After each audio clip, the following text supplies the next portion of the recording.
हर बुराई में अच्छाई खोज सकते हैं।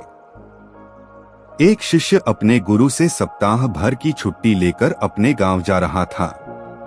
तब गांव पैदल ही जाना पड़ता था। जाते समय रास्ते में उसे एक कुआं दिखाई दिया। शिष्य प्यासा था, इसलिए उसने कुएं से पानी निकाला और अपना गला तर किया। शिष्य को अद्भुत तृप्ति मिली, क्योंकि कुएं का जल बेहद मीठा और ठंडा था। शिष्य ने सोचा, क्यों ना यहाँ का जल गुरुजी के लिए भी ले चलूं।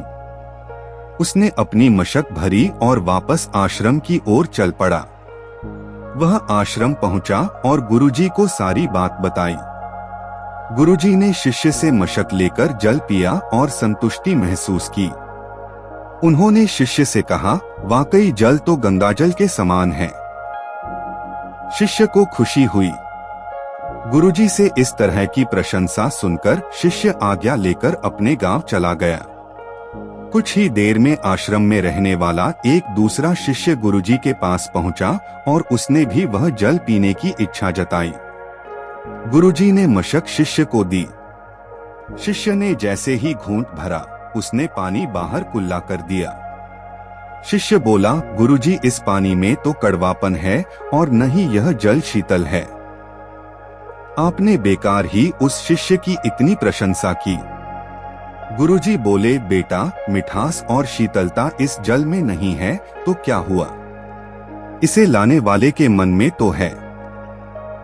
जब उस शिष्य ने जल पिया होगा तो उसके मन में मेरे लिए प्रेम उमड़ा। यही बात महत्वपूर्ण है। मुझे भी इस मशक का जल तुम्हारी तरह ठीक नहीं लगा, पर मैं यह कहकर उसका मन दुखी करना नहीं चाहता था। हो सकता है जब जल मशक में भरा गया तब वह शीतल हो और मशक के साफ न होने पर यहाँ तक आते आते यह जल वैसा नहीं रहा, पर इससे लाने वाले के मन का प्रेम तो कम नहीं होता है ना।